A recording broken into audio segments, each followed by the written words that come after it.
The morning sun streamed through the tall windows of the Smithsonian Air and Space Museum, casting long shadows across the polished wooden stock of an 1862 Gatling gun.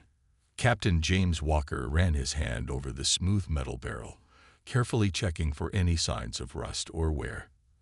At 55 years old, he had spent the last decade as the museum's curator of historical weapons, treating each piece with the same care a parent might show a child. "Still babying that old thing, James?" Tom Miller, the security guard, called out as he made his morning rounds. "These aren't just relics, Tom," Walker replied, not looking up from his work. "Each one has a story to tell." He rotated the crank mechanism, listening to the satisfying click of gears that had lasted over 150 years. The peaceful morning shattered as emergency sirens began blaring throughout the city. Walker rushed to the window, Tom close behind. Above Washington, D.C., the sky had turned into something from a nightmare. Massive ships, each one larger than an aircraft carrier, hung in the air like dark metal clouds. Their hulls gleamed with an otherworldly purple sheen that made Walker's eyes hurt if he looked too long. "My God," Tom whispered, his radio crackling with panicked security updates. The museum's emergency screens flickered to life, broadcasting what appeared to be happening worldwide. Similar ships had appeared over every major city on Earth. The news showed scenes of chaos from London, Tokyo, Moscow, and dozens of other locations. Then, every screen, phone, and radio on Earth broadcast the same message. A figure appeared, humanoid but clearly alien, with pale blue skin and eyes that seemed to glow from within. The alien wore what looked like a military uniform, covered in strange symbols and medals. "People of Earth," the alien spoke in perfect English, "I am Admiral Marcus of the Galactic Imperium. Your planet now falls under our protection and rule. Surrender your governments and military forces immediately." Walker watched as world leaders scrambled to respond. The UN Security Council convened an emergency session. Military forces worldwide went to high alert, though no one dared fire on the ships. Hours passed in tense waiting. Walker refused to leave his post at the museum, instead watching as military vehicles filled the streets of D.C. He noticed something odd about the alien ships. They seemed to shimmer whenever Earth's military radar swept over them. Admiral Marcus broadcast again, this time his tone dripping with amusement. "We have completed our scan of your military capabilities," he announced. "How amusing. You still rely on primitive projectile weapons. Even your most advanced arms are barely beyond simple chemical propulsion." The alien leader displayed holographic images of Earth's military hardware, tanks, jets, rifles, and missiles. "These toys would not harm a training vessel, let alone our war fleet. Our energy shields were designed to stop weapons far more sophisticated than these ancient devices." Walker's eyes narrowed. Something about the way the alien said "ancient" made him look back at the Gatling gun he'd been maintaining. An idea began forming in his mind. The Admiral continued his speech, but Walker barely heard it. He was already pulling up technical readings from Earth's defense networks on his tablet. The alien ship's shields created some kind of quantum barrier designed to stop high-velocity projectiles and energy weapons. But what about slower mechanical weapons? He quickly dialed a number on his phone. "Dr. Thompson, this is James Walker at the Smithsonian. Remember when you said you wanted to study the physics of black powder weapons? I think we need to run those tests right now. And bring your quantum scanning equipment." As Walker hung up, he looked at the Gatling gun with new eyes. Sometimes the best solutions were the oldest ones. The aliens might be laughing at Earth's primitive weapons now, but Walker had a feeling that laughter wouldn't last long. Above the city, the alien ships continued their ominous hover, their crews confident in their superior technology. They had no idea that their greatest weakness was sitting in a museum, being lovingly maintained by a curator who understood that history had a way of repeating itself, sometimes in the most unexpected ways. Dr. Elizabeth Thompson arrived at the Smithsonian just as the sun was setting. The alien ships cast strange shadows over the city, their hulls glowing faintly in the growing darkness. She carried a heavy case of equipment, her gray hair messy from the rush to get there. "This better be good, James," she said, setting up her quantum scanner next to the Gatling gun. "The entire physics department is going crazy trying to understand these alien shields." Walker pointed to his tablet, showing her the readings from the military sensor data. "Look at the shield frequency when our modern weapons hit it. Then look at this." He pulled out an old black powder rifle and fired it at a test target. The quantum scanner lit up with readings. "That's strange," Dr. Thompson muttered, adjusting her glasses. "The shield frequency is completely different for slower projectiles. But why would they?" Her eyes widened with understanding.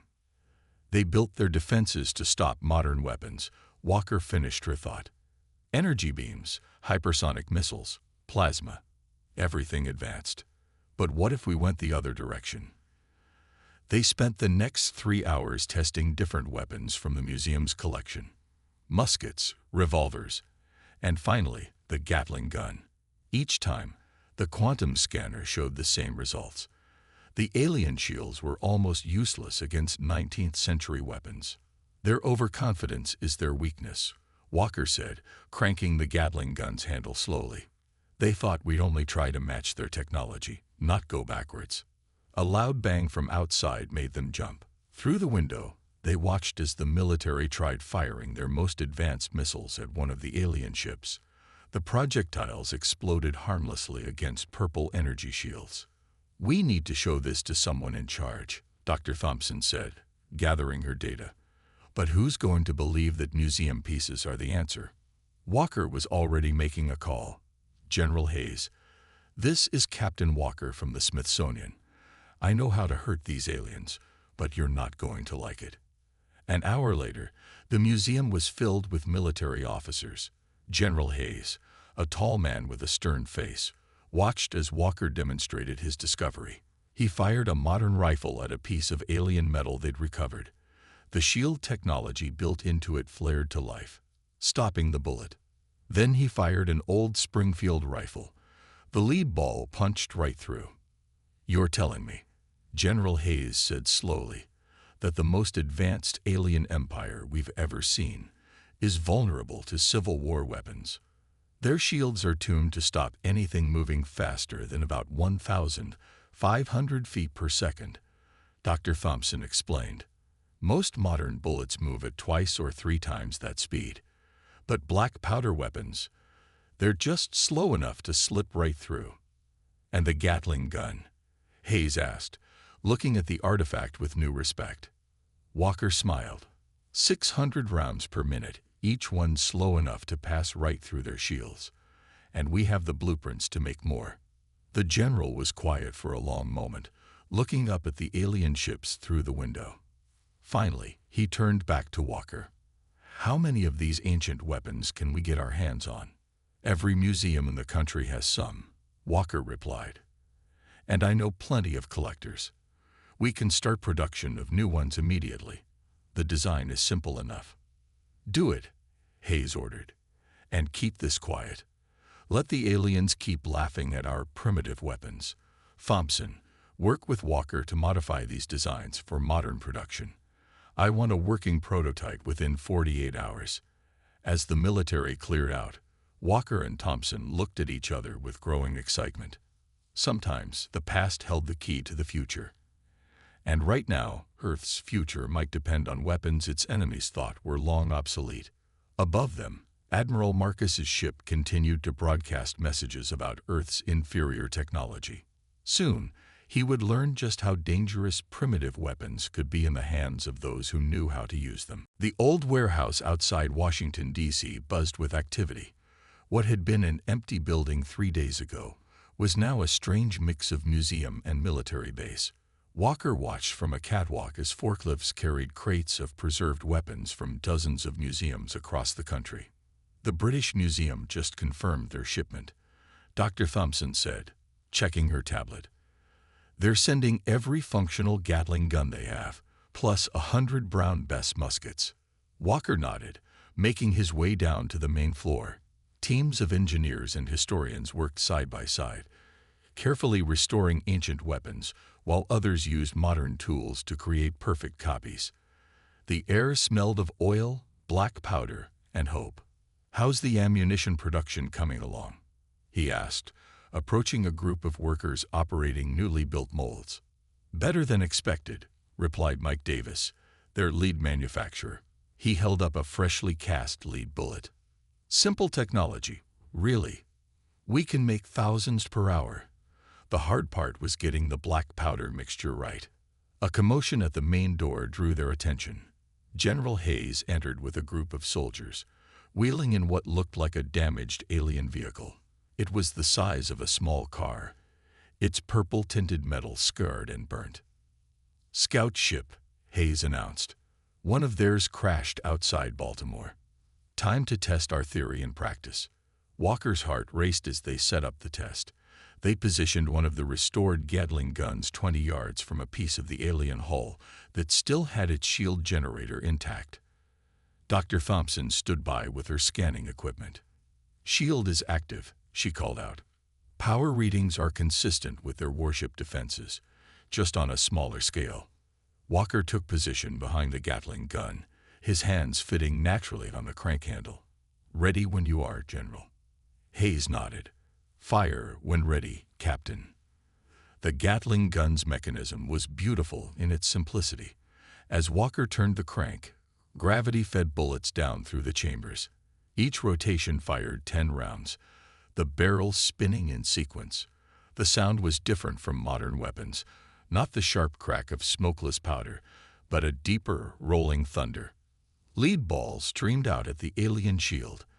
For a moment, nothing seemed to happen. Then they saw it, tiny holes appearing in the metal behind the shield. The supposedly impenetrable alien defense might as well have been paper. "My God," Hayes whispered, "it actually works." Dr. Thompson was grinning at her readings. "The shields aren't even trying to stop them. The energy barrier is tuned so specifically to high-velocity projectiles that these slower bullets are literally walking right through." They spent the next hour testing different weapons. Civil War-era rifles, muskets, even old pistols, all penetrated the alien shields. But the Gatling gun remained their most effective weapon, its rate of fire making up for the lower velocity. "How soon can we mount these on vehicles?" Hayes asked, already planning ahead. "We've got teams modifying Humvees and helicopters," Walker replied. "The beauty of these weapons is their simplicity. They don't need complex targeting systems or power sources, just a steady supply of bullets and someone to turn the crank." Above them, through the warehouse skylights, they could see the alien ships still hovering confidently. Admiral Marcus had taken to broadcasting daily messages about Earth's surrender deadline, each one more condescending than the last. "Let them keep talking," Hayes said, patting the Gatling gun. "History is about to teach them a lesson they'll never forget." As night fell, more trucks arrived carrying weapons and materials. Museums around the world had emptied their military collections.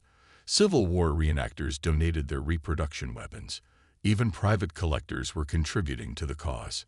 Humanity was preparing for war, not by moving forward, but by reaching into its past. And somewhere up there, an alien empire had no idea that their greatest defeat would come from the very weapons they mocked. The ground shook as alien dropships descended on Washington, D.C. They looked like massive metal teardrops, their purple-tinted hulls gleaming in the morning sun. Admiral Marcus's voice boomed across the city. "Your time for peaceful surrender has ended. Now you will witness the power of the Galactic Imperium." Walker watched from his position in the Smithsonian, which had been converted into a fortified position. Around him, soldiers manned restored and newly manufactured Gatling guns, their brass fittings gleaming. Everyone waited in tense silence. "Remember," he said quietly, "let them get nice and close. Their shields won't stop our bullets, but we still need solid hits." The first alien troops emerged from their ships, tall figures in powered armor that made them look more like walking tanks than soldiers.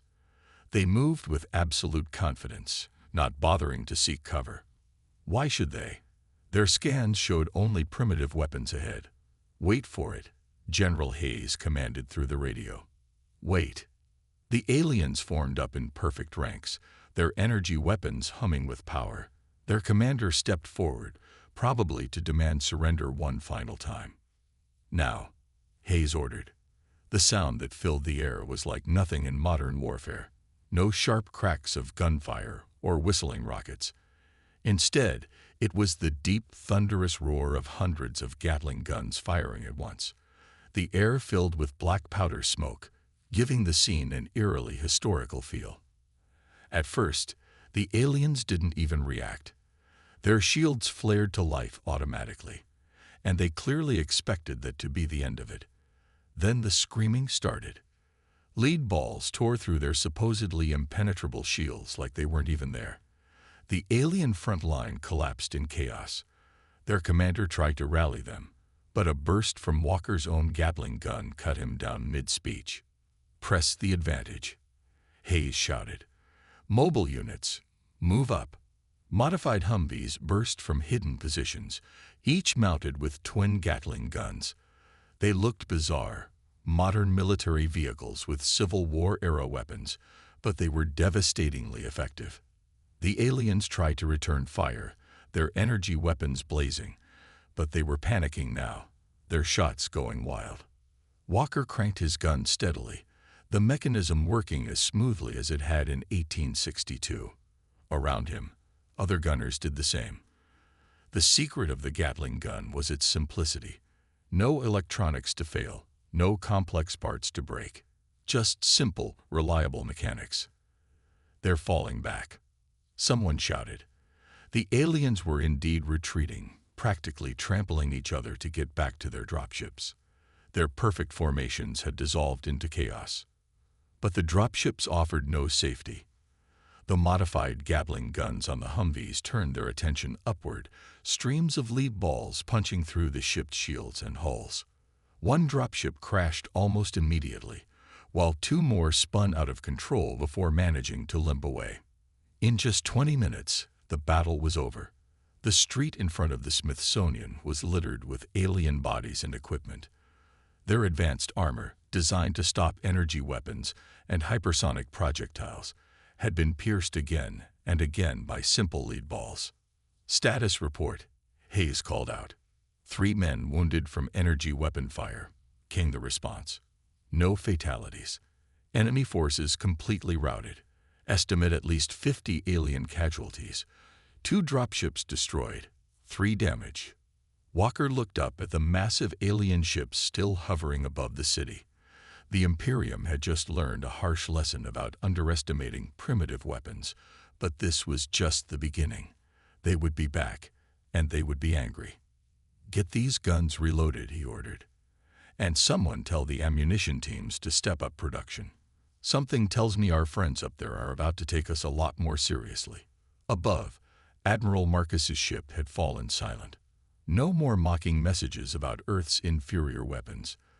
The next phase of the war was about to begin, and humanity had just proved it wouldn't be the easy victory the aliens had expected. Admiral Marcus's voice had lost its mocking tone. His holographic image flickered above every major city as he addressed Earth again, his face tight with barely controlled rage. "Your primitive trickery will not save you," he snarled. "You face the full might of the Imperium now. No more games. No more mercy." Walker watched the broadcast from the new command center, converted from an old steel mill.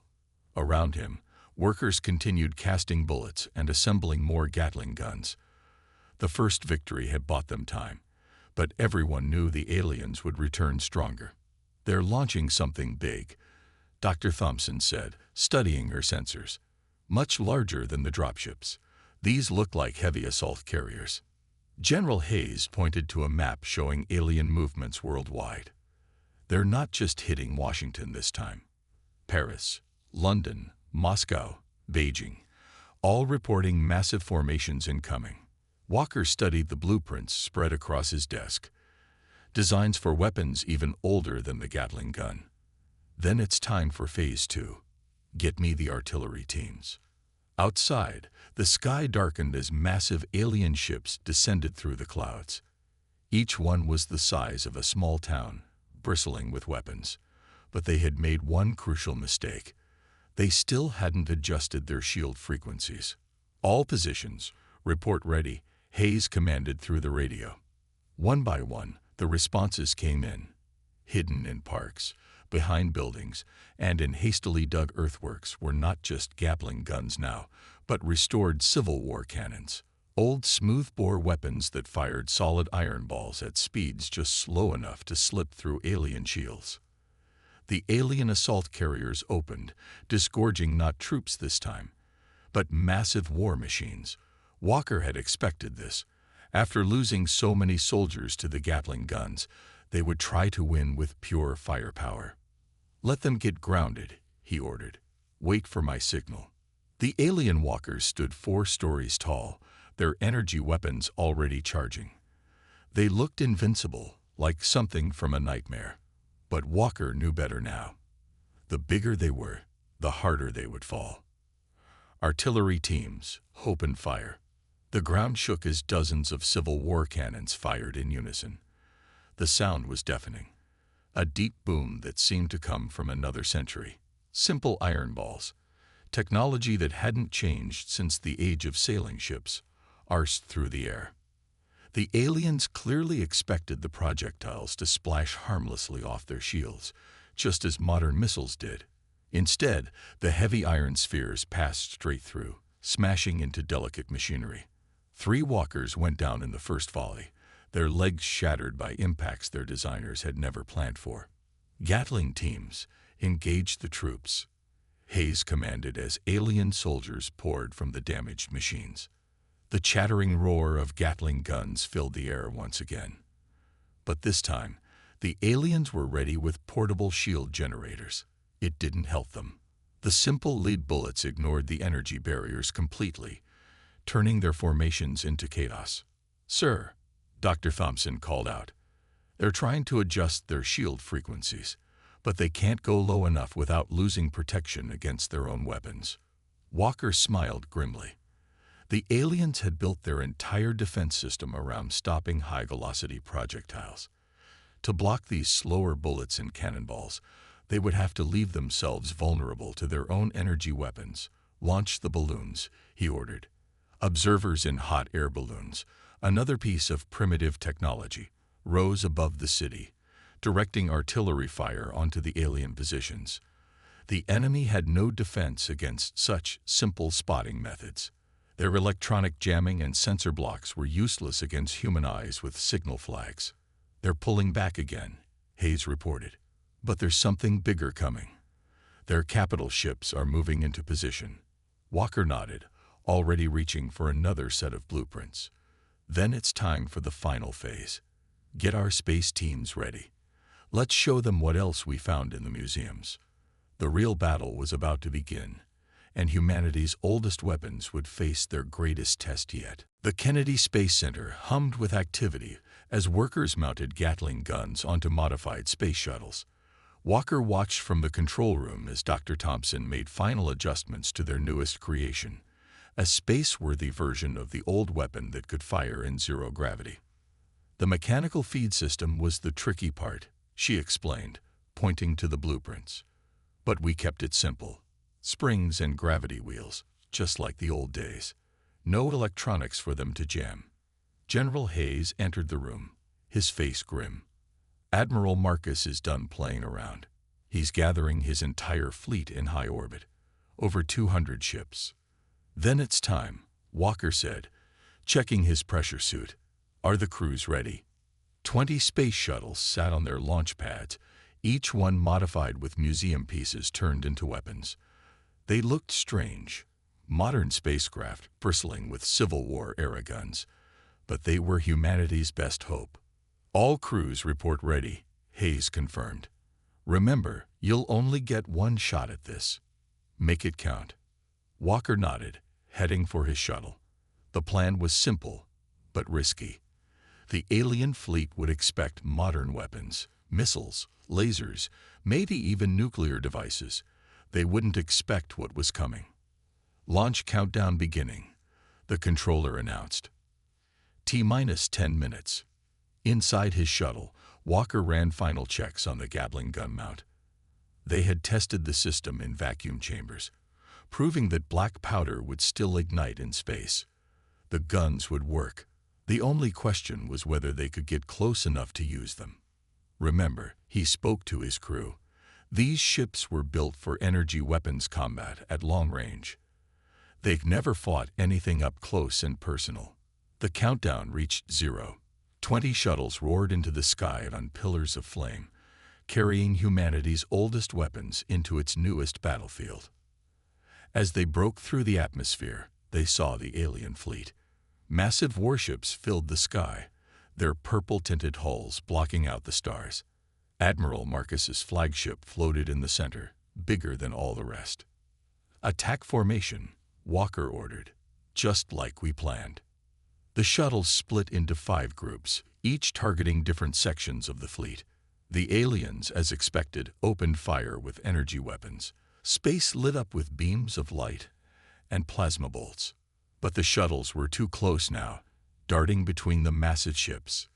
The alien weapons were designed for long-range combat. They couldn't track targets right next to their hulls. All guns opened fire. The vacuum of space meant no one could hear the Gatling guns firing, but everyone could see the effects. Streams of lead balls, spinning through zero gravity, slammed into alien hulls. Their shields, still calibrated for high-velocity weapons, might as well have been non-existent.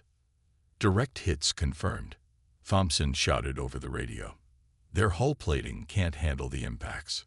Walker's shuttle skimmed along the surface of an alien cruiser, their Gatling guns tearing long gashes in its armor. Escape pods began launching as the crew abandoned ship. Other alien vessels were meeting similar fates, their mighty shields useless against the simple lead projectiles. Admiral Marcus's voice boomed across all channels. "This is impossible. You're using museum pieces." "Sometimes the old ways are the best," Walker replied, targeting the flagship. "You should have studied your history." The space battle turned into chaos. Alien ships, unable to fight at close range, started colliding with each other as they tried to target the agile shuttles. Their energy weapons, when they did fire, often hit their own ships' now vulnerable hulls. "The flagship's engines are hit," Hayes reported from Earth. "They're losing power." Walker watched as the mighty alien vessel began to drift, its hull punctured in dozens of places by simple lead balls. Around it, the rest of the fleet was in complete disarray. The most advanced empire in the galaxy was being defeated by weapons from Earth's past, and the battle wasn't over yet. Admiral Marcus's flagship drifted powerless in space, its once mighty hull riddled with holes from lead balls fired by Civil War-era weapons. Around it, the remains of the Galactic Imperium's fleet either floated dead in space or flowed in panic, their shields proven useless against humanity's primitive weapons. Walker guided his shuttle in close to the flagship's command deck. The massive window was already cracked from multiple impacts, emergency force fields barely holding in the atmosphere. "Admiral Marcus," he broadcast on all frequencies, "your fleet is defeated. Surrender now." The response came quickly. "How?" Marcus's voice had lost all its arrogance. "Our technology is centuries ahead of yours. Our shields are the most advanced in the galaxy." "That was your mistake," Walker replied. "You built defenses against the future, but forgot about the past. Sometimes the simplest solution is the best one." The surrender happened quickly after that. As alien crews abandoned their ruined ships, Earth's forces began recovery operations. The technology they would salvage would advance humanity by decades, but they would never forget the lesson learned today. 3 months later, Walker stood in the Smithsonian again. The museum had been rebuilt, but now featured a new wing. Behind thick glass sat the Gatling gun that had started it all. And next to it, a piece of Admiral Marcus's flagship. "The other museums are jealous," Dr. Thompson said, joining him at the display. "Everyone wants a piece of the ships we shot down." Walker smiled. "They'll get them. There's plenty to go around. He pointed to a new plaque being installed. It read, Earth's Victory. When history defeated the future. You've become quite famous, you know, Thompson continued. The man who remembered the old ways. Every military in the world is studying historical weapons now. It was true. The aftermath of the invasion had changed everything. Earth's military forces now carried both modern and historical weapons. No one would ever again dismiss old technology as obsolete. General Hayes appeared at the museum entrance, now wearing the stars of a full general. Captain Walker, or should I say Colonel Walker now? The president is waiting. Walker straightened his new uniform. After the victory, promotions had come quickly for those involved. But more importantly, Earth had gained something unexpected, respect among the stars. In the White House meeting room, representatives from a dozen alien species waited. They weren't from the Imperium, but rather independent worlds that had long resented the Empire's power. Now they sought Earth's help. Your victory has changed the balance of power, their spokesman said. The Imperium's fleet was thought to be invincible. But you proved that even the most advanced technology has weaknesses. We want to learn from you. Walker looked at the alien delegates. The lesson isn't just about old weapons being effective. It's about thinking differently, about remembering that newer isn't always better. The president nodded. Earth will share its knowledge, both old and new. But in return, we want peace and fair trade. No more attempts at conquest. As the aliens eagerly agreed, Walker thought about how strange it all was. Humanity had earned its place among the stars not by matching advanced technology, but by remembering its own history. Later that evening, Walker returned to his office in the museum. A group of school children pressed their faces against the glass, staring at the Gatling gun display. Is it true? One asked him. Did that old gun really help save Earth? Walker smiled. Yes, it did. But it wasn't the gun that saved us. It was remembering that our past is just as valuable as our future. That's a lesson worth keeping, don't you think? Above Earth, civilian ships now sailed peacefully where the mighty Imperium fleet had once threatened. And in museums across the planet, next to the old weapons that had saved humanity, new plaques told the story of how Earth's history had defeated an empire's future.